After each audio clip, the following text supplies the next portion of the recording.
नमस्कार, आपके साथ मैं हूं अदिति त्यागी और रात के 8 बजने वाले हैं, यानी जी न्यूज पर ये वक्त है बड़े मुद्दों पर बड़ी बहस का। और हमारा आज का मुद्दा है भारत के दो पड़ोसी। एक तो वो जिसने 9 दिसंबर को अरुणाचल के तवांग में हमारी जमीन पर कब्जे की कोशिश की, और दूसरा वो जो कश्मीर पर बुरी नजरें गड़ाए बैठा है। आए दिन शातिर चाले दोनों ही चलते रहते हैं। पूर्व प्रधानमंत्री अटल बिहारी वाजपेयी ने एक बार कहा था, आप दोस्त बदल सकते हैं लेकिन पड़ोसी नहीं। सही कहा था। या पड़ोसी को बदलने का कोई सवाल भी नहीं, सवाल है उसकी फितरत को बदलने का। लेकिन अफसोस कि बीते 75 वर्षों में उसकी फितरत बदलने की कोशिशें तो बहुत हुई, लेकिन नतीजा वही रहा, ढाक के 3 पात। 2.5 साल पहले गलवान में करारा जवाब देने के बाद लगा कि चाइना की आदतों में सुधार आया होगा, लेकिन नहीं। 9 दिसंबर को तवांग में जिस तरह से भारत की जमीन पर कब्जे की कोशिश की गई, उससे ये पता चलता है कि आप चाइना को समझे ही नहीं, आपने दरअसल उसे अंडर एस्टिमेट किया है। आपको याद होगा गलवान के बाद चाइना पर काफी सॉलिड एक्शन लिया गया था, भारत में उसके बाजार को काफी हद तक समेटा गया था, करीब 150 चाइनीज ऐप पर गाज गिरी थी। उसे साफ साफ ये मैसेज दिया गया था कि या तो दोस्ती कर लो या फिर दुश्मनी, तकरार और कारोबार तो साथ नहीं चल पाएंगे। लेकिन 9 दिसंबर को तवांग में जो हुआ, उसका क्या ये मतलब नहीं कि चाइना को जो डोज दी गई वो नाकाफी थी। इंडिया में जब चाइना को लेकर बात होती है तो बहस 60 के दशक में पहुंची थी। इंडिया में जब चाइना को लेकर बात होती है तो बहस 60 के दशक में पहुंच जाती है कि उस वक्त नेहरू जी की जो नीति थी, क्या आज भी हम उसे भुगत रहे हैं। लेकिन फिर यह भी सवाल उठता है कि अब तो नेहरू नहीं है, अब तो नरेंद्र मोदी हैं। तो फिर 8 साल में चाइना को हम क्यों नहीं बदल पा रहे। चाइना पाकिस्तान के आतंकी गठबंधन को हम अंतर्राष्ट्रीय स्तर पर एक्सपोज करते रहे हैं। फिर कमी कहां रह जाती है जो ये दोनों पड़ोसी हरकतों से बाज नहीं आते। कमी कहां है? क्या दोनों ही पड़ोसी लाइलाज है, या फिर हमारे पास इन दोनों का अब भी कोई पुख्ता इलाज नहीं है? इसीलिए बड़ी बहस लेकर आए, क्योंकि चाइना लगातार भारत के लिए सिरदर्द बना हुआ है। ये बहस जरूरी है क्योंकि चाइना पाकिस्तान दोनों की ही नजर भारत की जमीन पर है। ये बहस जरूरी है क्योंकि भारत की संप्रभुता और अखंडता को सीधे तौर पर खतरा है। ये बहस जरूरी है क्योंकि चाइना पाकिस्तान में भारत के खिलाफ एक गठजोड़ बना लिया है। बहस इस लिहाज से भी अहम है क्योंकि चाइना पाकिस्तान पर रणनीति नाकाम साबित होती लग रही है। कई खास मेहमान हमारे साथ होंगे, लेकिन उससे पहले जल्दी से ये टीजर रिपोर्ट।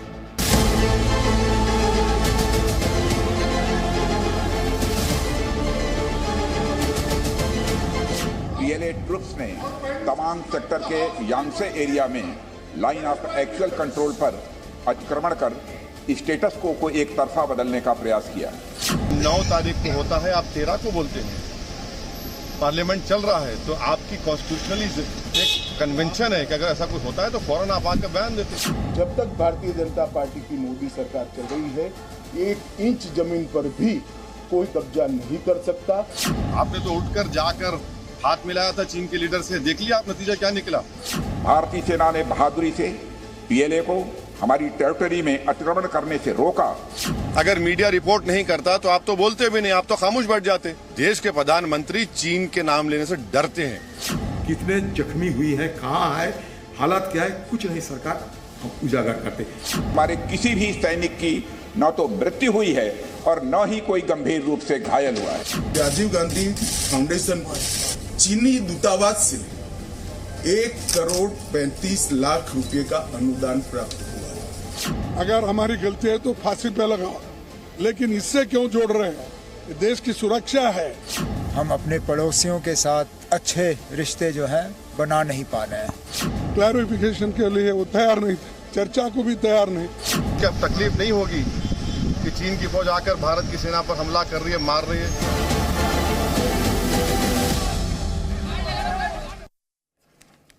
और इस बड़ी खबर पर लगातार आप रिएक्शंस देख रहे हैं। एक तरफ जो पॉलिटिक्स हो रही है, जिसमें वार पलटवार हो रहा है, पॉलिटिकल लीडरशिप पर सवाल उठाए जा रहे हैं, और दूसरी तरफ जो चाइना द्वारा क्लेम किए जा रहे हैं कि ये तो दरअसल भारत ने घुसपैठ की थी, हमने पीछे धकेला है। दुष्प्रचार जो कि चाइना का मेन हथियार रहा है, और साथ ही जो कुछ तवांग में हुआ है उसे लेकर भारत को कितना सजग होने की जरूरत है, क्या लर्निंग्स हैं और चाइना चाहता क्या है, क्योंकि इंटेंट की बात बार बार हो रही है। कई खास मेहमान इस वक्त हमारे साथ हैं। हमारे साथ मेजर जनरल संजय मेस्टन है, डिफेंस एक्सपर्ट हैं, major general Vishambar Dayal studio में हमारे साथ हैं।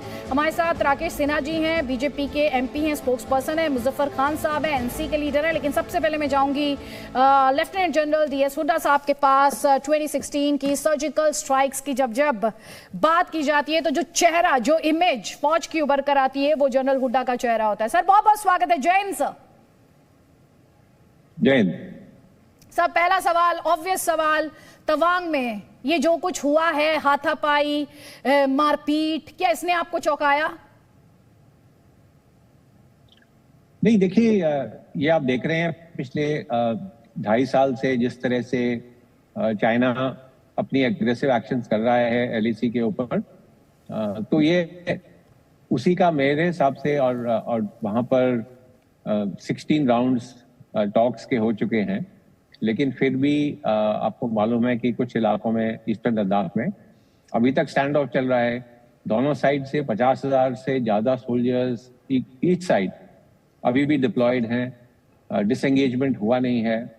तो इस तरह की हरकत जो हो रही है उसको हमें एक्सपेक्ट करना चाहिए। और मैं एक चीज बोलना चाहता हूं कि इंडियन आर्मी ने ये बिल्कुल इसकी तैयारी की थी, क्योंकि अगर आप देखें जो न्यूज रिपोर्ट्स आ रही हैं कि शुरू में सिर्फ 50 सोल्जर्स थे हमारे वहां पर और चाइना के 200-300 सोल्जर्स आए थे। लेकिन जिस तरह से उन्होंने रिएक्ट किया है तो मतलब तैयारी पूरी है बॉर्डर के ऊपर हमारी कि अगर इस तरह की कोई हरकत होती है तो उससे कैसे निपटा जाए।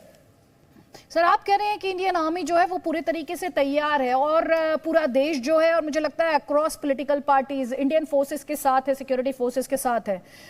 लेकिन यहाँ पर सवाल ये उठता है कि 2021 अक्टूबर 2021 ऐसी एक कोशिश की गई थी, तब भी तवांग में की गई थी।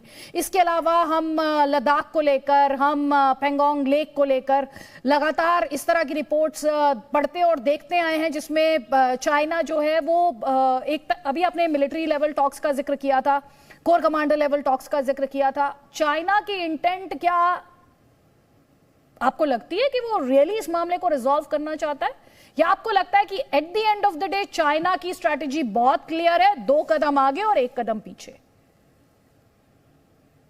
देखिए दीदी, जैसे आपने बोला इंटेंट की बात की आपने कि इंटेंट क्या है, हम तो इंटेंट कैसे प्रूव होता है, और ये आर्मी चीफ ने भी बोला था, इंटेंट एक्शन से प्रूव होता है। आपकी जो एक्शंस होंगी वही आपका इंटेंट दिखा रही हैं। तो आप देख रहे हैं कि किस तरह की एग्रेसिव बिहेवियर है, तो ये इंटेंट है।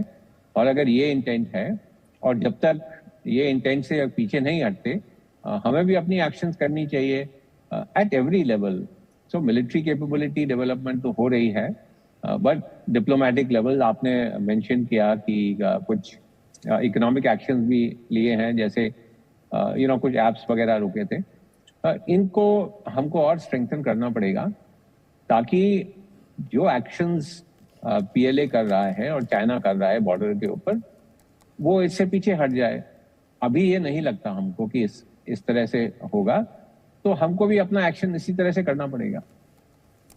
General Hooda, as a defence expert, ये जो चाइनीज एग्रेशन है, आपको इसकी वजह क्या लगती है? चाइना एग्जैक्टली चाहता क्या है? क्या उसका गोल है लैंड ग्रैबिंग, जिसके लिए वो अपनी एक्सपेंशनिस्ट जो उसका पूरी रणनीति है उसके लिए दुनिया भर में जाना जाता है, या फिर उसका गोल है जो इस समय उसके ऊपर डोमेस्टिक ऑडियंस का प्रेशर है, जो कि कोविड को लेकर वहां पर इमरजेंसी वाले हालात और रेयर प्रोटेस्ट हो रहे हैं?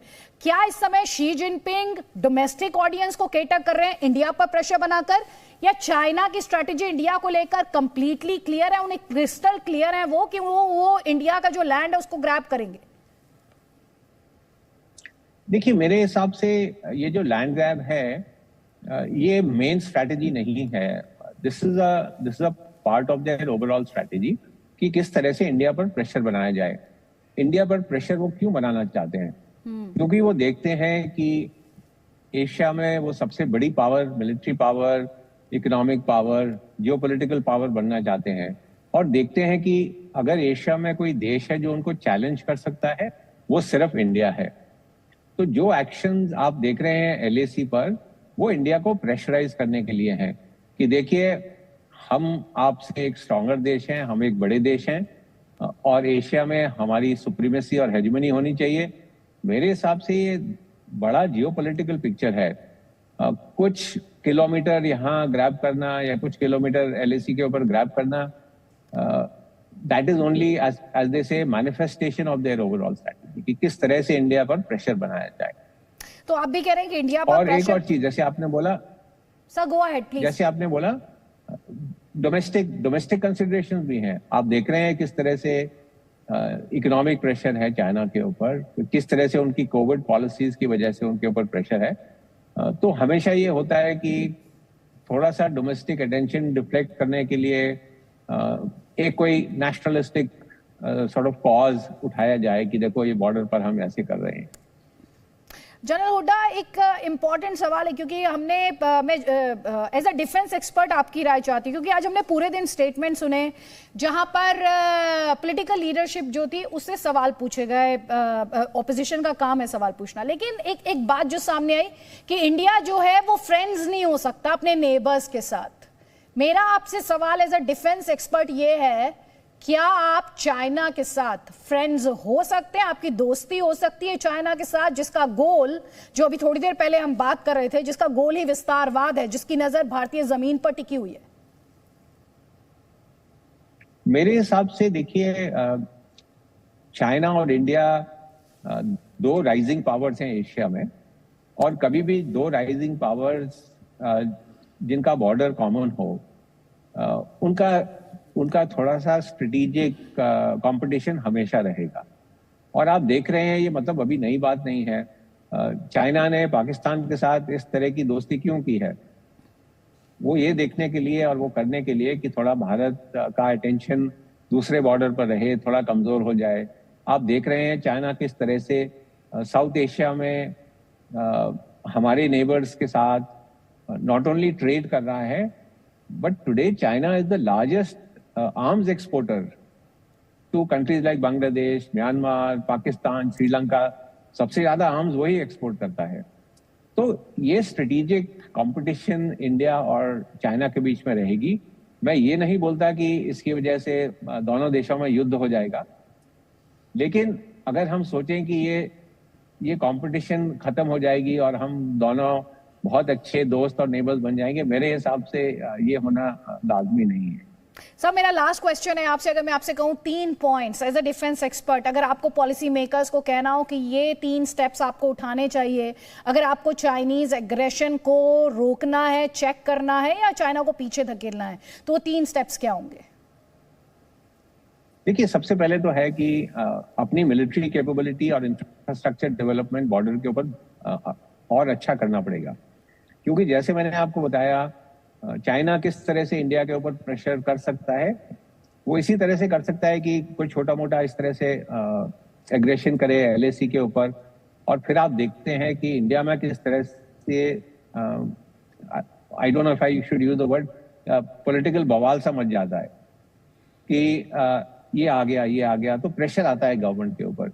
तो सबसे पहले तो मिलिट्री कैपेबिलिटी ऐसे होनी चाहिए कि इस तरह की एक्शंस को रोका जा सके। हमारा एक एडवांटेज है इंडियन ओशन में, तो हमको अपनी नेवल पावर बढ़ानी पड़ेगी।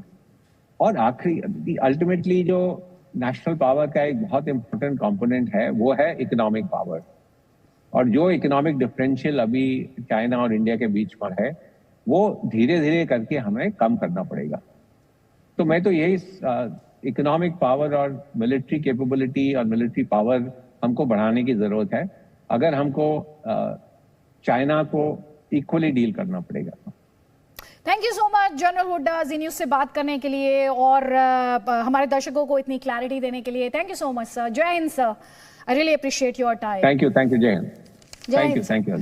जल्दी अब एक कमेंट मैं यहाँ पर मेजर जनरल विशंबर दयाल आपका लूंगी, उसके बाद मेजर जनरल संजय मेस्टन, और उसके बाद राकेश सिन्हा जी पॉलिटिकल डिबेट उसके बाद शुरू करूंगी, क्योंकि फौज से जुड़ा हुआ मामला हम देख रहे हैं कि किस तरह से पूरे दिन सियासत हुई है। तो एक्सपर्ट्स क्या कह रहे हैं इस पूरी बहस पर जो इस आज पूरे दिन देश ने देखी है? जल्दी से जनरल दयाल। देखिए, पॉलिटिकल बहस अपनी जगह है, डेमोक्रेसी है, बहस होगी, सवाल जवाब होंगे। चाइना इस बात को बहुत अच्छी तरह समझता है, लेकिन हमें 2-3 चीज चाइना के बारे में और समझनी पड़ेंगी। पहले तो 1950 से चाइना की एक पूरी की पूरी मुहिम रही है कि जो ब्रिटिशर्स के टाइम जितनी भी लैंड ट्रीटीज थी, जितनी भी एग्रीमेंट्स थी बिटवीन द 2 कंट्रीज, उनको नल एंड वॉइड किया जाए, उनको रिकग्नाइज नहीं किया जाए, उनको अंडरमाइन किया जाए। उसके बाद उनकी दूसरी ये थी कि जो 1993 1996 ट्रीटीज है उसमें क्या लूप होल्स है, उस लूप होल्स को कैसे एक्सप्लॉइट किया जाए और कैसे एक्सप्लॉइट करके वो उनको एलसी पर अपने फायदे के लिए इस्तेमाल, एलएसी पर अपने फायदे के लिए उठाए। तीसरी उसकी पॉलिसी है कि जैसे जैसे हम लोग इकोनॉमी ओपन करने लगी, इंडिया का इकोनॉमिक ग्रोथ बढ़ने लगा, चाइना की एक ही पॉलिसी है कि किसी तरह इंडिया को डिस्टर्ब किया जाए, इंटिमिडेट किया जाए, किसी तरह से इंडिया की छवि पर, भारत की छवि पर एक कांस्टेंट, मतलब इस किस्म से कि भाई हम दादा हैं, आपको हम कहीं भी किसी जगह भी एंगेज कर सकते हैं। वो इंडिया को एंगेज करके रखना चाहता है, बॉर्डर पे एंगेज करेगा। और जैसे जन हुडा ने बोला, उसका हमारे यहाँ पॉलिटिकल रिपरकशन होता है, बिकॉज हम लोग एक डेमोक्रेसी हैं। हम अपनी डेमोक्रेटिक स्ट्रेंथ को यूज करने की बजाय चाइना हमारी जो डेमोक्रेसी के अंदर मल्टी ओपिनियन, डिफरेंट ओपिनियन, उसको एक्सप्लॉइट करता है और उसी चीज के लिए वो कुछ कार्रवाई भी करता है। और जहां तक बात देखिए रेजोल्यूशन की है, मैं नहीं समझता आप कोई भी weak front, weak foot China के सामने रख के चाइना से आप किसी किस्म की संधि या एग्रीमेंट या फ्रेंडशिप कर सकते हो। आपको strong foot, strong posturing, strong messaging, strong action से मतलब चाइना आपसे हटेगा, वरना चाइना की स्ट्रेटजी बहुत क्लियर है कि वो इकोनॉमिकली ग्रो करेगा, आपको पाकिस्तान के टेररिज्म को भी सपोर्ट करेगा, आपकी इकोनॉमी को वो उतना नहीं ग्रो करने देगा कि कहीं आप दुनिया में जो उसका शेयर वो चाहता है इकोनॉमी में, आप उस शेयर में से कुछ ले लो। तो ये उसकी बहुत सोची समझी चाल है, लॉन्ग टर्म स्ट्रैटेजी है। हमें भी एक लॉन्ग टर्म स्ट्रैटेजी बनानी पड़ेगी। उस लॉन्ग टर्म स्ट्रैटेजी के तहत हमें एक सिनर्जी डेवलप करनी पड़ेगी, पॉलिटिकल, डिप्लोमेटिक और मिलिट्री। एक प्लेटफॉर्म से बात करना पड़ेगा। अगर आपका सीमा पर विवाद है तो आपका ट्रेड पर भी विवाद होना चाहिए, अगर आपका सीमा पे विवाद है तो आपका डिप्लोमेटिक भी विवाद होना चाहिए। तो मेरा मानना है सिन्हा जी, सवाल का जवाब आपको देना चाहिए सर, क्योंकि यहाँ पर जनरल दयाल जो बात कर रहे हैं वो सिनर्जी की बात कर रहे हैं। वो कह रहे हैं आप में मिलिट्री, डिप्लोमेटिक और इकोनॉमिक सिनर्जी होनी चाहिए। अगर आपका सीमा पर विवाद है तो आपका ऐसे मुल्क के साथ ट्रेड नहीं हो सकता, आप उसके साथ डिप्लोमेटिक रिलेशंस उस लेवल पर मेंटेन नहीं कर सकते। देखिए, एक बात समझ लीजिए कि चीन और भारत के बीच की जो नीति है उसमें एक बुनियादी परिवर्तन 2014 में आया। वह परिवर्तन चीन को हजम नहीं हो पा रहा है। आपको ध्यान होगा कि प्रधानमंत्री नरेंद्र मोदी जी जब पहली यात्रा जापान की किया था सत्ता में आने के बाद, तो उन्होंने एक संदेश दिया था पूरी दुनिया में कि विस्तारवाद का युग समाप्त हो गया है।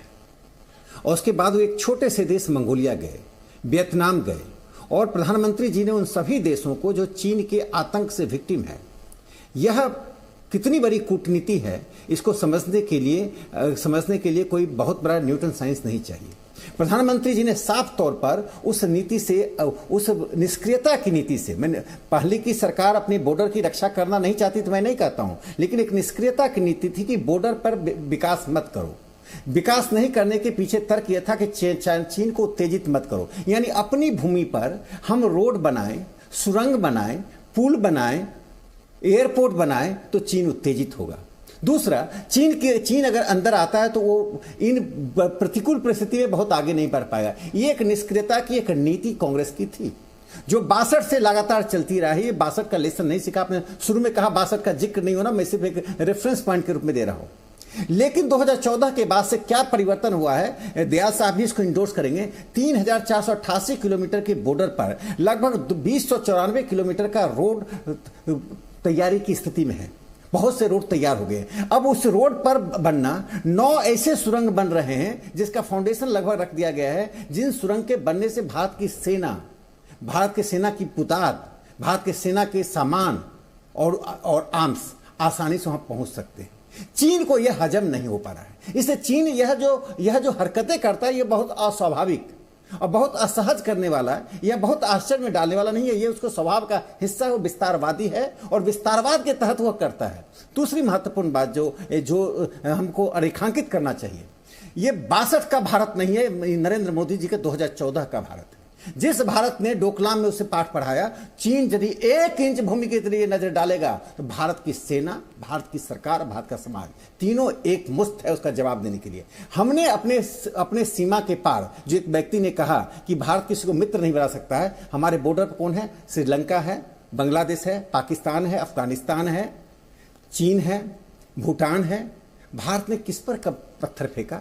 यह तो मैं सभी सरकारों में मैं कहता हूं, हमारे देश की ये नीति नहीं रही है। पत्थर उधर से आता है, लेकिन पत्थर उधर से आता था, हम शांत बैठते थे, ईंट का जवाब पत्थर से देंगे। दूसरी बात, मैं एक छोटी सी बात कह देना चाहता हूं कि देखिए, भारत की सिर्फ एक छोटी सी बात पूरा कर दो। भारत की जो नॉर्थ ईस्ट के स्टेट्स हैं, और खासकर चीन से मिलते हुए कौन सा स्टेट है? हिमाचल है, उत्तराखंड है, अरुणाचल प्रदेश है, सिक्किम है, जम्मू कश्मीर है। ये 5 स्टेट है। मूल रूप से जम्मू कश्मीर और उत्तराखंड में इसका बड़ा बॉर्डर मिलता है। अब ये क्या करना है? भारत ने क्या किया कि बॉर्डर तक पहुंचने के लिए डबल लेन का नेशनल हाईवे बना रहा है, और 2026 तक वह भी पूरा हो जाएगा। तो जो हमारी तैयारी है अपनी संप्रभुता और अपनी जमीन जो आपने इंफ्रास्ट्रक्चर बिल्ड किया है बॉर्डर एरिया में, इससे बौखलाया हुआ है चाइना। हमारे साथ जनरल मेस्टन है। जनरल मेस्टन, जल्दी से एक कमेंट आपका चाहती हूँ। ये कह रहे हैं कि क्योंकि इंफ्रास्ट्रक्चर बिल्ड किया इंडिया ने, इंडिया जो है अपनी मिलिट्री कैपेबिलिटीज जो है उनमें लगातार इजाफा कर रहा है LAC पर, उससे बौखला गया है चाइना। बिल्कुल, उससे तो बौखलाया है अदिति, लेकिन सबसे बड़ा कारण यह है कि भारत का इंटरनेशनल स्टैचर कुछ सालों में बहुत अव्वल दर्जे का हो चुका है। हम बल्कि अभी पूरी वर्ल्ड हिंदुस्तान को रिस्पेक्ट करती है, चाइना को वो टॉलरेट नहीं होता है। दूसरा, हमारा ब्लू वाटर नेवी, हमारी जो कैपेबिलिटीज इतनी बढ़ गई है कि आज हमारी नेवी की प्रोजेक्शन इंडो पैसिफिक एरिया में है। नंबर 3, इंडिया ने क्वाड ज्वाइन किया है। तो हमारा जो इंटरनेशनल स्टैचर और ब्लू वाटर नेवी का जो रीच बढ़ गई है, ये सारी चीजें उसको डाइजेस्ट और टॉलरेट नहीं हो रही हैं। तो अदिति, अभी हमने ये देखना है कि अब इंडिया के पास स्ट्रेटेजिक ऑप्शंस क्या हैं। नंबर 1, पहली बात तो हमको ये सब करना चाहिए जो हम कर रहे हैं, इंटरनेशनल स्टैचर और जिस प्रकार माफी के साथ रोक रही हूं, समय पॉलिटिकल रिएक्शन आ रहा है। कर लिया है। क्या ये सही नहीं कि पेंगोंग त्सो लेक के साथ एक नाजायज ब्रिज का निर्माण चाइना ने कर लिया है? हमारी सरकार क्या कर रही है? कब लाल आंख दिखाकर बात करेंगे मोदी जी? इसलिए बातें मत करिए, ये बताइए कि देश की सरजमीं से चीन का कब्जा कब छूटेगा? अप्रैल 2020 की यथास्थिति यानी स्टेटस को एंटी कब स्थापित होगी? 2 साल से आप केवल बात पर बात कर रहे हैं। चीन को वापस खदेड़कर भारत मां की सरजमीं पर दोबारा हमारा झंडा कब फहराया जाएगा? प्रधानमंत्री इस बात का जवाब दें। सर, गृह मंत्री अमित शाह लेकिन कह रहे हैं। तो यहाँ पर आप सुन रहे हैं कि किस तरह से रणदीप सुरजेवाला जो है वो सवाल पूछना। जनरल मेस्टर, जल्दी से आप अपना कमेंट पूरा कर लें, उसके बाद मुजफ्फर खान भी हमारे साथ हैं, जल्दी। हाँ, तो मैं ये बोल रहा था हमारी स्ट्रेटेजी क्या होनी चाहिए। देखिए, पहली बात तो जिस प्रकार ये चल रहा है, एक रियलिटी ये है अदिति, ये फेस ऑफ होते रहेंगे, ये रुकने वाला नहीं है। अब इसको डील करने का कैसा है? पहली बात तो सारे pressure, economic, political, diplomatic, military diplomacy हमको पूरी चाइना पे भरपूर लगानी चाहिए, जिससे वो डायलॉग टेबल पे आए, बॉर्डर इश्यू को रिजॉल्व करे। नंबर 2, ये जो फेस ऑफ है उसको डील कैसे करें? अभी क्या है कि हम फेस ऑफ में आमने सामने होके और धक्कमबाजी करते हैं। मेरे ख्याल ये स्ट्रेटेजी चेंज होनी चाहिए। इसके लिए एक रिकमेंडेड स्ट्रेटेजी, और ये मैं जब नथुला में ब्रिगेड कमांडर था मैंने किया था। स्ट्रेटेजी ये थी कि जब भी वो अंदर आते थे मैं अपने ट्रुप्स को बोलता था हाथापाई नहीं, आप उनके इलाके में घुसो। और कई बार हमारे जो क्लेम लाइन से हम ज्यादा घुस जाते थे, तो वो पोजीशन ऑफ स्ट्रेंथ पे जब मैं जाता था, मेरे ट्रुप्स जाते थे, वो रिएक्ट करते थे। हमको हमेशा चाइनीज को रिएक्ट करवाना है, ना कि उनको उनकी ये मुताबिक हम रिएक्ट करें, क्योंकि एक military man position of strength में जाके दुश्मन को रिएक्ट कराता है। तो हमारी स्ट्रेटेजी ये चेंज होनी चाहिए, इस पे सोच विचार होना चाहिए। मिलिट्री स्ट्रेटेजी को डील करने इस पर लौटूंगी जनरल मेस्टन, क्योंकि इंपॉर्टेंट पॉइंट है। मुजफ्फर खान हमारे साथ है। मुजफ्फर खान, हमने वो रिएक्शन चलाया था और अगर हो सके तो एक बार फिर से चलाएं। चाहे उमर अब्दुल्ला हो, चाहे फारूक अब्दुल्ला हो, दोस्तों की बात हो रही है, पड़ोसियों की बात हो रही है, शांति की बात हो रही है। पहले सुनवा दीजिए उमर अब्दुल्ला ने क्या कहा है, जरा चलाएं रिएक्शन। ये एक बदकिस्मत बात है कि हम अपने पड़ोसियों के साथ अच्छे रिश्ते जो हैं बना नहीं पा रहे हैं। पाकिस्तान के साथ तो वैसे भी हमारे रिश्ते जो हैं वो सबके सामने हैं, लेकिन चीन के साथ भी कुछ मामला बन नहीं रहा है। अभी तक जहां लद्दाख में वो घुसे हैं पूरी तरह से वापस नहीं गए, और आज खबर आ रही है कि अरुणाचल प्रदेश में भी कुछ हाथापाई हुई है।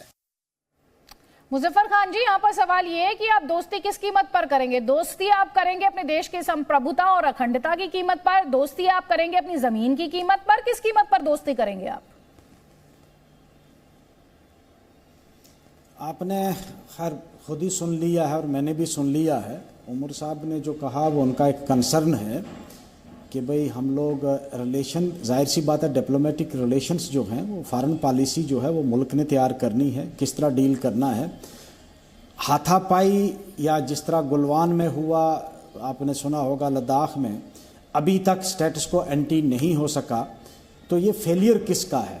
हम तो ये देखना चाहते हैं कि भाई हमारे मुल्क की जो ज़मीन अगर हथियाई है उन्होंने, तो हम वापस लेने में कामयाब किस तरह? पहली बात जाहिर सी बात है कि डायलॉग से होगी, डिप्लोमेटिक जो प्रेशर है उससे होगी, इंटरनेशनल कम्युनिटीज़ के साथ हमने टेकअप करना था। हम हर जगह फेल हुए हैं, इसमें तो कोई दो राय नहीं। अब ये चीज़ें जो है मिलिटरीली, आप कहोगे कि मिलिटरीली हम इसको सॉल्व करेंगे, वो सॉल्व होने वाली नहीं है। अगर मिलिटरीली सॉल्व होती तो शायद ये हालात ना बनते। गुलवान में हम गुलवान वैली को वापस ले लेते, हम पेंगोंग लेक को वापस लेते, आज ये हाथापाई ना होती। तो ये दो ही तरीके हो सकते हैं, ना तो हम जंग चाहते हैं ना हम एफर्ट करते हैं, लेकिन अगर कोई हम पर जंग थोपेगा तो हम उसका मुंह तोड़ जवाब भी देंगे, इसमें कोई शक नहीं है कि हम, लेकिन जंग हम एफर्ट नहीं करेंगे, ना हम चाहते हैं। हम किसी भी पड़ोसी मुल्क के साथ जंग करना नहीं चाहते हैं, लेकिन अगर किसी को खामखा में हमें कोई परेशान करेगा तो अगर वो हालात बनते हैं तो उसके लिए भी हम तैयार हैं। लेकिन फ़िलहाल जो हमारा फर्स्ट जो ऑप्शन था वो ऑप्शन था डिप्लोमेसी एंड फॉरेन पॉलिसी। उसमें हम उतने कामयाब नहीं हुए हैं। मिलिटरीली ठीक है, वही है, हम हमारी फ़ौज मजबूत, हमारा मुल्क मजबूत है, लेकिन डिप्लोमेसी और मिलिट्री दो मुख्तलिफ चीज़ें हैं। उनको आप इकट्ठा नहीं मिला सकते कि भाई हर चीज़ का सलूशन जो है वो मिलिट्री ऑपरेशन है या मिलिट्री एक्शन है, वो सवाल ही नहीं पैदा होता। तो क्या करें इस दौर में जब कोई अतिक्रमण करे तो क्या करें? आप बता दें, जरा सुझाव दें। इस समय फारूक अब्दुल्ला वापस अपने इलाके में भेज दिया। जरूर इसमें हमारे भी कुछ जख्मी हुए हैं सिपाही, अल्लाह उनको जल्दी शफा दे, और उनके भी सिपाही जख्मी हुए हैं। हम उम्मीद करेंगे कि ये जो हो रहा है ये बंद हो जाए और बातचीत से इस मामले को हल किया जाए। देखिए, वो तो सब लोग चाहते हैं चर्चा होनी चाहिए, मगर ये सरकार तक है कि वो चर्चा करेंगे या नहीं। हम लोगों ने तो मांग की है कि चर्चा होना चाहिए। इस मुद्दे पर यूनिक आईडी का इशू है, वन पर्सन आज तक सर, आप इस मुद्दे पर सरकार के साथ हैं? आप इस मुद्दे पर सरकार के साथ हैं? किस बारे में जो हुआ है चाइना? भैया मैं आपसे कहता हूँ, क्या हिंदुस्तानी चाहेगा कि वो हमारी जमीन ले ले? अजीब सवाल पूछ रहे हैं आप। सवाल पूछने का भी कोई तरीका होता है? क्या हम समझते हैं हम हिंदुस्तानी नहीं है? सरकार कह रही है कि चाइना ने कोई कश्मीर में फैमिली यूनिक आईडी का एक जो सरकार कर रही है, क्या आप उसको ठीक मानते हैं? किसका? Unique ID. देखिए, मैंने आपसे पहले भी कहा, कश्मीर सरकार सभी दलों के साथ डिस्कस करना चाहती है, नहीं करना चाहती है। लेकिन राकेश सिन्हा जी, अभी आपने मुजफ्फर खान को सुना, आपने उससे पहले उमर अब्दुल्ला को भी सुना। वो यहाँ पर जो बातें उठा रहे थे, हालांकि जो मिलिट्री को लेकर उनका पॉइंट था कि मिलिट्री ऑपरेशन आप कर देंगे, उसे लेकर मैं उन्हीं से पलट कर सवाल पूछूंगी।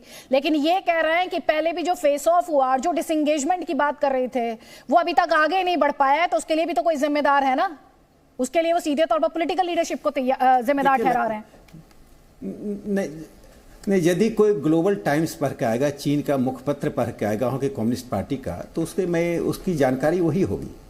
वो अगर वो भारत का जी न्यूज़ देखे, भारत के न्यूज़ चैनल्स को देखे, भारत के अखबारों को पढ़े, तो फिर उसकी दृष्टि कुछ और होगी। चीन ने एक बार 1962 में 48,000 वर्ग किलोमीटर जमीन ली थी, जो आज तक कांग्रेस पार्टी या फारूक अब्दुल्ला की पार्टी के मैनिफेस्टो का हिस्सा नहीं हो पाया। ये पार्टियां बता दे कब इन्होंने मैनिफेस्टो में लिखा कि चीन ने जो 1962 में जमीन ली थी वो हम वापस ले लेंगे। हमारे काल में डोकलाम में चीन आया, उसको हमने पीछे ढकेला, पूरी दुनिया ने देखा।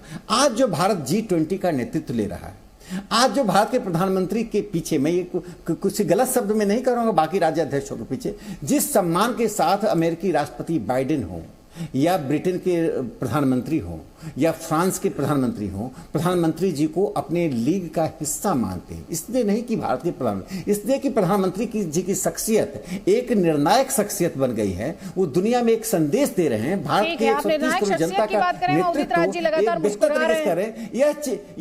यह चीन की छटपटाहट का कारण है। और ये एक और सवाल होगा राकेश सिन्हा जी कि अगर पूरी दुनिया भारत का इतना लोहा मानती है, इतनी हम केमिस्ट्री की बात कर रहे हैं, तो पूरी दुनिया क्यों नहीं निकलकर आई सामने और क्यों नहीं चाइना को लताड़ा गया, क्यों नहीं भारत के साथ आकर इकट्ठा होकर भारत को सेंटर बनाकर सारे फोर्सेस क्यों नहीं एक साथ खड़े हो गए?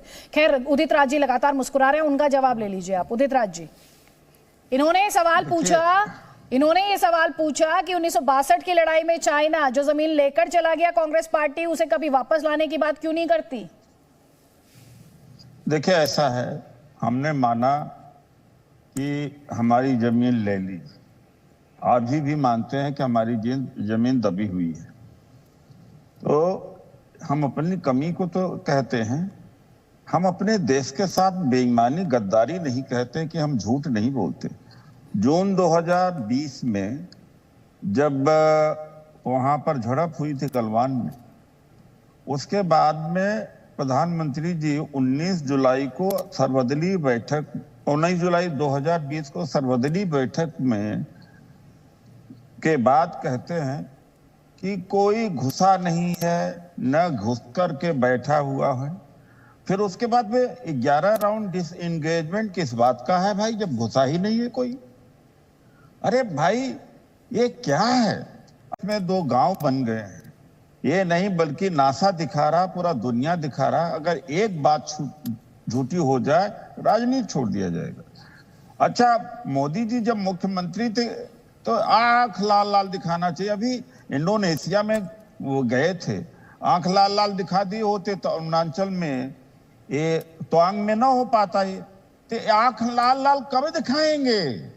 आंख लाल लाल इतने झूठ बोलते हैं। समरकंद के समिट में पुतिन से बात क्या कर दिया, इतना झूठा प्रचार कि देखिए, मोदी जी के कहने से पुतिन वो यूक्रेन में वार रोकने जा रहे हैं और पुतिन मास्को जाते जाते बिल्कुल उल्टा कर दिया कि 3 लाख आर्मी और रेज करके यूक्रेन को बर्बाद करना। ठीक है, आपने सवाल पूछा, ये पूछ रहे राकेश सिन्हा जी, लाल लाल आंखें कब दिखाएंगे चाइना को प्रधानमंत्री मोदी? उदित राज पूछ रहे हैं। देखिए, मुझे बड़ा खेद है कि नेशनल टेलीविजन पर बैठकर आप कह रहे हैं कि 48,000 वर्ग किलोमीटर भूमि को हम भूल गए। इससे बड़ी शर्मिंदगी कुछ हो ही नहीं सकती है। वह भी कांग्रेस पार्टी का प्रवक्ता जो कभी सांसद रह चुके हैं। कम से कम उदित राज से मैं इससे अपेक्षा नहीं करता था। नहीं, मानने से क्या होता? नहीं, आप यह कहिए, आप माफी, आप कहिए, अरे आप बोलने दीजिए, आप बोलने दीजिए। नहीं, देखिए, एक दूसरे पर हम ना बोलें, हम बोल रहे हैं, उसको आप बोल लीजिएगा। देखिए, मैं ये कह रहा हूं, आप सिर्फ यहां वादा कर दीजिए कि अगले मैनिफेस्टो में कांग्रेस पार्टी इस बात का जिक्र करेगी कि 48,000 वर्ग किलोमीटर जो जवाहरलाल नेहरू की नाकामयाबी से, गलत नेतृत्व से, अक्षमता से देश गया है, हमारे जवानों को शहीद होना पड़ा, चूंकि उनके पास आर्म्स नहीं थे, उन्हें धकेल दिया गया बिना आर्म्स के, बिना वेपन का। तो आप कहिए, आप माफी मांगे देश से इस बात के लिए, नेहरू की इस गलत नीति के लिए। आप मोदी जी को क्यों कह रहे हैं? और 153 राउंड की बैठक यदि चाइना के साथ कांग्रेस रेजिम में हुई तो क्या चाइना ने जमीन ले ली थी? हमने नई जमीन ले ली थी? ये तो बैठ के एंगेजमेंट के लिए होती रहती है, जमीन ले या ना ले। आप जाइए, आप बॉर्डर पे, आप तो स्टैंडिंग मेहमान लगातार हमारे साथ हैं, लेकिन बात वही है कि जब भी चाइना की बात होती है तो आरोप प्रत्यारोप शुरू हो जाते हैं, कुछ दिन बाद बात खत्म हो जाती है, फिर तब तक इस पर बात नहीं होती है जब तक कोई चाइना कोई नई हरकत नहीं कर देता है। आज ही का आप मामला देख लीजिए, तवांग का मसला, बात नेहरू की नीति पर, 62 की लड़ाई पर, और पहुंचते पहुंचते कहां पहुंची? राजीव गांधी फाउंडेशन को चाइना के चंदे तक पहुंच गई।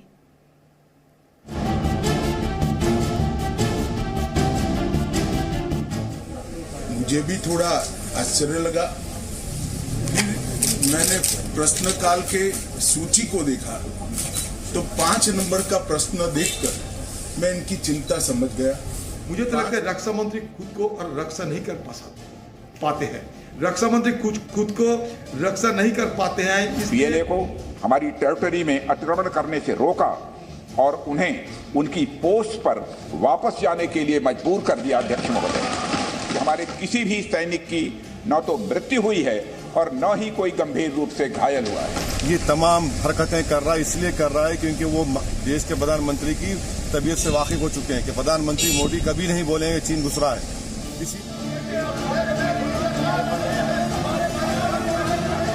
संसद के भीतर और बाहर ये सियासी जंग चीन की करतूत के बाद छिड़ी हुई है।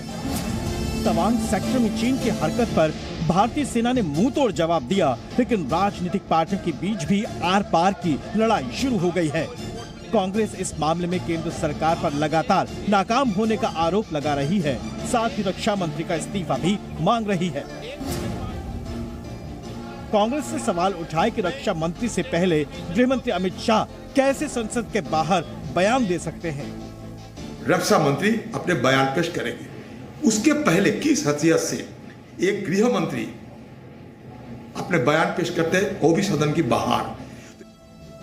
इससे पहले गृह मंत्री अमित शाह ने दो बातें कही। पहली बात ये कि क्यों कांग्रेस प्रश्नकाल का दौरान संसद नहीं चलने दे रही है, और दूसरी ये कि चीन को 1 इंच भी जमीन नहीं लेने देंगे। जब तक भारतीय जनता पार्टी की मोदी सरकार चल रही है, 1 इंच जमीन पर भी कोई कब्जा नहीं कर सकता। कल मुझे भी थोड़ा आश्चर्य लगा, फिर मैंने प्रश्नकाल के सूची को देखा तो 5 नंबर का प्रश्न देखकर मैं इनकी चिंता समझ गया। सियासी गलियारों में हंगामा 9 दिसंबर को तवांग सेक्टर में हुई चीन की हरकत को लेकर था, लेकिन चर्चा राजीव गांधी फाउंडेशन को लेकर होने लगी। बीजेपी ने चीन से चंदे लेने का आरोप लगाते हुए हमला बोला तो कांग्रेस ने भी पलटवार किया। वो चीज अलग है, अगर हम गलती करें तो चौरस्ते पे वो फांसी लगा। लेकिन राजीव गांधी फाउंडेशन कहाँ से पैसा लिया है? वो पैसा अगर कोई दिए थे चंदा की हैसियत से या कुछ दूसरे कोई मतलब बेजा इस्तेमाल करने के लिए, इसमें कोई अगर घपला है तो सरकार की जिम्मेवारी है सारे घपला को उजागर करना। तो यहाँ पर आप देख रहे हैं हर कोई इस वक्त सरकार से ही सवाल पूछ रहा है, और यहाँ पर जनरल विशंबर दयाल, जब ये पॉलिटिक्स हो रही है एज ए डिफेंस एक्सपर्ट, इस पूरी पॉलिटिक्स को जो चाइना की स्ट्रैटेजी रही है कि 2 कदम आगे 1 कदम पीछे, ताकि तब भी उसके पास कुछ रहे, उसका इलाज क्या है? चाइना जैसे देश का इलाज क्या है? थोड़ी देर पहले जैसे कि जनरल हुड्डा कह रहे थे, पाकिस्तान और चाइना ने कर लिया अलायंस, उन्हें किसी भी तरीके से इंडिया को आगे बढ़ने से रोकना है। तो इलाज क्या है चाइना और पाकिस्तान का? देखिए, इलाज बहुत सीधा है। चाइना को आप इतना बड़ा ड्रैगन बार बार मत पुकारिए। चाइना कोई ऐसी बड़ी, जहां तक मिलिट्री पावर है चाइना की, जनरल हुड्डा ने भी कहा था कि आप अपनी नेवल पावर पर, मेरा मानना यह है कि जो हिमालयाज है, हिमालयाज के अंदर जो डिप्लॉयमेंट है, जो LAC का मुद्दा है, आप वहीं सीमित रख के आप चाइना को वहीं सॉर्ट आउट कर सकते हो।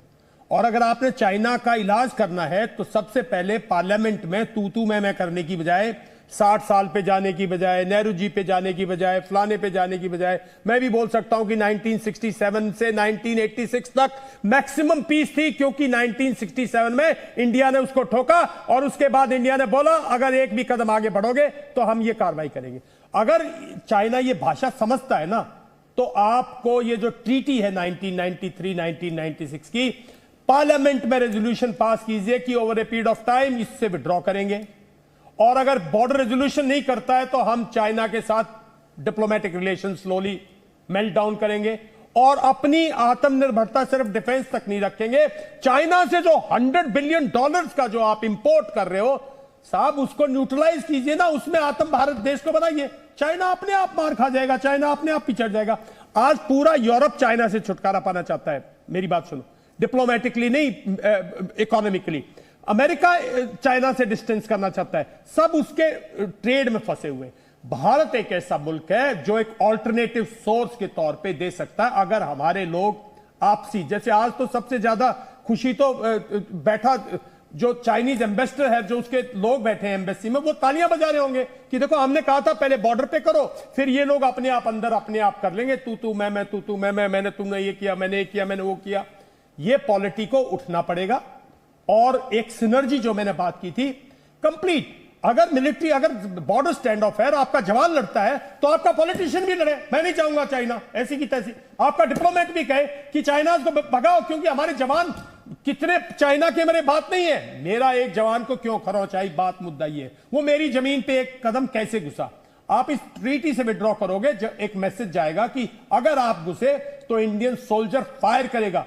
जिस दिन उसके मन में यह बहता हुआ कि इंडियन सोल्जर फायर करेगा, वो क्रॉस नहीं करेगा। दूसरा, जैसे जनरल मेस्टिन ने बोला था, इंडियन आर्मी को भी अंदर प्रोएक्टिव होके, और जैसे हमने किया था, जैसे हमने कैलाश रेंज को ऑक्यूपाई किया था, वो खाली नहीं करनी चाहिए थी। मैं उसका बिल्कुल विरोध कर रहा था। आज भी मैं समझता हूं, हम सोचते हैं एलसी, जो हमारी लाइन है, McMahon line internationally recognised line थी, उस पर जहां भी है अपना बैठो, अपना कंट्रोल करो और चाइना की चिंता मत करो। बॉर्डर पे चाइना को सिर्फ आर्मी पुशबैक कर सकती है अगर आप इन ट्रीटी से विड्रॉ करोगे तो। ठीक है, आप जो बातें कह रहे हैं और जैसे पॉलिसी हमारी पाकिस्तान के साथ रही है कि आतंकवाद और बातचीत साथ साथ नहीं चलेंगे, वैसी ही चाइना के साथ क्यों नहीं होती कि तकरार और कारोबार, जो अभी जनरल दयाल यहां पर कह रहे हैं कि ये दोनों साथ नहीं चल सकते हैं। जब भी चाइना की तरफ से कोई हरकत होती है, हमारे यहाँ चाइनीज सामान का बॉयकॉट शुरू हो जाता है। गलवान के बाद हमने ऐसा देखा था, कई चाइनीज ऐप को डाउन किया गया था। जबकि इसी साल चाइना के साथ अगर हमारे ट्रेड की बात की जाए तो वो रिकॉर्ड तोड़ रहा था, 125 अरब डॉलर के पार पहुंच गया था। इस साल का जनवरी से सितंबर तक का आंकड़ा जो है वो हम आपको दिखा रहे हैं यहां पर। 2022 में चाइना से कारोबार 103 अरब डॉलर के पार था। भारत चाइना के बीच कारोबार में 14.6% यानी करीब 15% की बढ़ोतरी हुई थी। चाइना से 89.66 अरब डॉलर का आयात किया गया, आयात यानी इंपोर्ट मंगाया गया, जो कि 31% अधिक था। इसके अलावा भारत से जो, अब ये तो रहा आयात, आपने सुना 89.66 अरब का, और भारत ने जो निर्यात किया जानते हैं वो कितना था? 13.97 अरब डॉलर का निर्यात था, और ये कम था, करीब 36% ये कम था, 36.4% कम था ये। चाइना के साथ व्यापार घाटा बढ़कर 75.69 अरब डॉलर हो चुका है, और ये हम बात कर रहे हैं जनवरी से सितंबर तक के बीच की। राकेश सिन्हा जी, इसी पर सवाल उठ रहा है, डिफेंस एक्सपर्ट्स भी इसी पर सवाल उठा रहे हैं, और जो आपके ओपोनेंट्स हैं वो भी इसे लेकर आपसे सवाल पूछ रहे हैं। देखिए, जो व्यापार बढ़ा है वो लगातार चीन के साथ, जो अभी बताया जाता है 67 से लेकर लगातार शांति रही, वो शांति काल में ये अशांत व्यापार बढ़ता रहा, और व्यापार इस हद तक बढ़ा कि हमारी निर्भरता उस पर बढ़ती गई। अब किसी सरकार से कहा जाए या आप प्रधानमंत्री बन जाए, जो बोल रहे हो प्रधानमंत्री बन जाए, कल घोषणा कर दें कि सारा व्यापार बंद हो जाता है, दुनिया में ऐसा नहीं होता है। हम चीन के साथ नकारात्मकता के साथ लड़ाई लड़ने की जगह सकारात्मकता से लड़ाई लड़ रहे हैं। भारत डिफेंस के क्षेत्र में जो आत्मनिर्भरता की ओर बढ़ रहा है, डिफेंस के एक्सपर्ट बैठे हुए हैं, जिन आइटम्स को हम भारत में बना सकते थे 1950 में, 1970 में, उस आइटम को बनाने की एक लिस्ट जारी की कि बाहर से नहीं लाएंगे। हम अब अत्याधुनिक आर्म्स बना रहे हैं, उसका हम एक्सपोर्ट कर रहे हैं।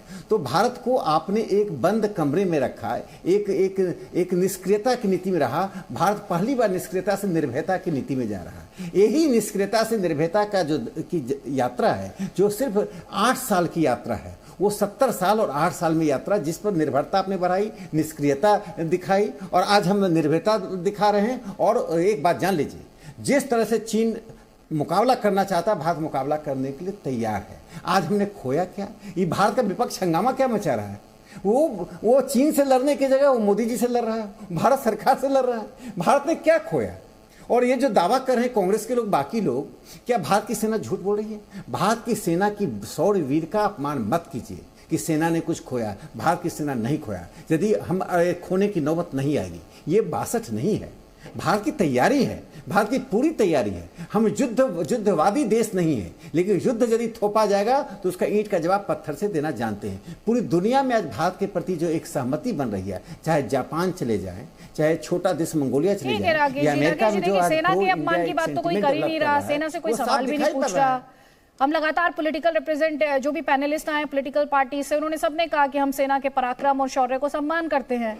वो तो सरकार से सवाल पूछ रहे हैं, और उनका साफ तौर पर ये कहना है कि सरकार से सवाल पूछने का मतलब सेना से सवाल पूछना थोड़े ही है। और 1962 को तो हमने 1965, 1971 में छोड़ दिया था। 1971 की लड़ाई हमने अपने बलबूते पे लड़ी थी, अपने एम्युनिशन और आर्म्स से लड़ी थी। हम मैन्युफैक्चर करते थे। हमारे यहाँ एक टेक्नोलॉजिकल गैप आया जिसको मैं बहुत अच्छी पहल बोल रहा हूं, ये बहुत अच्छी चीज, हम आत्मनिर्भर हो रहे हैं। लेकिन मेरा तो कहना यह है कि जो चीज बेसिक चीज हम ले रहे चाइना से, उनमें आत्मनिर्भरता बढ़ाइए ना। $100 बिलियन ट्रेड में, उसके इंपोर्ट्स में कुछ ऐसी चीजें जो खिड़की, दरवाजे, construction materials, we can always stop that and make it in India. That is my, उसका ट्रेड हमें बंद करना पड़ेगा धीरे धीरे। मैं नहीं कह रहा आज कर दो, एक वार्निंग दो, स्टार्ट कर टेलिंग, क्योंकि उसको ट्रेड में ही आप सिन्हा जी, क्योंकि आप वहां हैं, दो चीज कीजिए। एक तो आपका मैं पूरा सपोर्ट करूंगा, पूरे इंडिया में मुहिम चलाऊंगा। एक तो बोलिए 1993, आप राज्यसभा मेंबर हैं, हमारे साथ कई बार डिबेट में, 1993, 1996 ट्रीटी को बेशक एकदम मत विड्रॉ करो, पर एक वार्निंग दो। दूसरा जो है आत्मनिर्भर सेना के जो डिफेंस, उसमें नहीं, जो आत्मनिर्भरता हमारी बेसिक थी, जो हमारी स्मॉल स्केल इंडस्ट्री कर रही थी, जो हमारा दर्जी कर रहा था, जो हमारा तरखान कर रहा था, वो सब बंद कीजिए साहब, उनको बंद करो चाइना से लाना। ये दो चीज कीजिए, पूरा इंडिया आपका साथ देगा। ठीक है, जल्दी से राकेश सिन्हा जी 30 सेकंड्स, उसके बाद उदित राज जी 40 सेकंड्स प्लीज, मेरे पास समय बहुत कम है। देखिए आप तो सेना में रह चुके हैं, आप जानते हैं कि भारत की रक्षा मंत्रालय और विदेश मंत्रालय दोनों में पूरा समन्वय है, दोनों सक्षम है नीतियों को निर्धारित करने के लिए, किस संदर्भ में कौन सी नीति कब लागू की जाएगी, और ये संवेदनशील विषयों पर हमें बहुत ही सावधानी बरतनी चाहिए। और मुझे लगता है कि आप जब टेलीविजन चैनल पर बोल रहे हैं तो रक्षा मंत्रालय, विदेश मंत्रालय सब सुन रहा है। जो एक छोटी सी बात मैं कहना चाहता हूँ, कांग्रेस पार्टी को आज बहुत दर्द हो रहा है और उस दर्द से मैं भी बहुत परेशान हूँ। तो मैं कांग्रेस पार्टी से आग्रह करता हूँ, जो कांग्रेस पार्टी के तब के महासचिव राहुल गांधी जी ने जाकर कम्युनिस्ट पार्टी ऑफ चाइना से एक संधि की थी, कम से कम वो संधि तोड़ दें। ठीक है, उदित राज हंस रहे हैं, जवाब ले लीजिए उदित राज, डॉक्टर उदित राज। अभी ये कह रहे थे कि मोदी जी का साथ देना चाहिए बजाय कि लड़ने के लिए। अरे 19 जुलाई 2020 में सारा विपक्ष साथ में बैठा, कहा मोदी जी आगे बढ़ो, हम साथ में हैं। तो मोदी जी विपक्ष का साथ लेने के बजाय चाइना का साथ देना शुरू कर दिया कि हमारे देश में तो कोई घुसा ही नहीं। उसके बाद में इतना प्रचार किया आत्मनिर्भर भारत, आत्मनिर्भरता का परिणाम यह हुआ कि $100 बिलियन से ज्यादा आयात हो गया है। अरे भाई, जो भी ये कहते हैं, अभी जो बिशंबर दास जी बिल्कुल सही बात कह रहे थे कि एक चीज का इनके पास जवाब नहीं। आज जो अरुणाचल प्रदेश में 2 गांव बने हुए हैं, तवांग में जो हुआ, राकेश सिन्हा जी 20 सेकंड्स अगर आप जवाब दे सके सर। देखिए झूठ का कोई सर पैर, मैंने क्या कहा, ये चीन के डिप्लोमेट बनके हमारे चैनल पर चीन की तरफदारी करे। 1 इंच भूमि ना चीन लिया है ना लेने देंगे। आप साफ जान लीजिए। कौन नासा का मैप दिखाइए मैप, कौन से नासा के मैप में 2 गांव दिखाया गया है? झूठ क्यों बोलते टेलीविजन चैनल पर आकर? देश की जनता को, देश की सेना का अपमान कर रहे हैं। चीन 2 गांव ले लिया, चीन 1 इंच जमीन ले लिया, हमने उसे पीछे ढकेल दिया है। 2 गांव वो कौन सा मैप है? दिखाइए, आप मैप दिखा दीजिए। आप मैप दिखाइए, कहिए अपने विपक्ष के, आप अपने विपक्ष के नेता को बताइए कि देश को मैप दिखाएं। राहुल गांधी को कहिए सरहद पर यात्रा करें। आज अरे राहुल गांधी को बोलिए जाके सरहद पर यात्रा करें। कभी सरहद पर गए नहीं। कांग्रेस के नेता ने सरहद देखा नहीं और कांग्रेस और सरहद की बात मोदी जी को कहिए कि जाके आज हम 185 गांवों को, चलिए मुझे डिस्कशन को यहीं पर क्लोज करना होगा। मुझे बहुत खेद है इस बात का कि जब हम राष्ट्रीय सुरक्षा की बात कर रहे हैं, बॉर्डर्स की बात कर रहे हैं, तब भी यहाँ पर बीजेपी, कांग्रेस, तेरा नेता वर्सेस मेरा नेता हो रहा है, जबकि यहाँ पर सवाल किसी पार्टी का नहीं है। देश है तो पार्टी है, पार्टी है तो व्यक्ति है। आप सभी मेहमानों का बहुत बहुत शुक्रिया। जी न्यूज़ पर खबरें जारी हैं, आप रहिए हमारे साथ।